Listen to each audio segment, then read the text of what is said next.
இந்த காணொளியை பார்க்கும் அனைவருக்கும் வணக்கம். ஒரு சமயம் ஒரு ஞானி ஒரு கிராமத்தில் வாழ்ந்து வந்தார். அவர் ஆன்மீக ஞானத்தில் மிகவும் பெரியவர். பலரும் அவரிடம் வழிகாட்டுதலுக்காக வந்தனர்.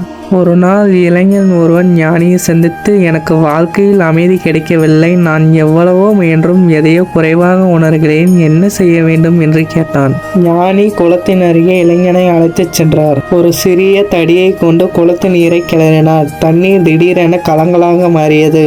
இப்பொழுது நீர் எப்படி இருக்கிறது என்று ஞானி கேட்டார்.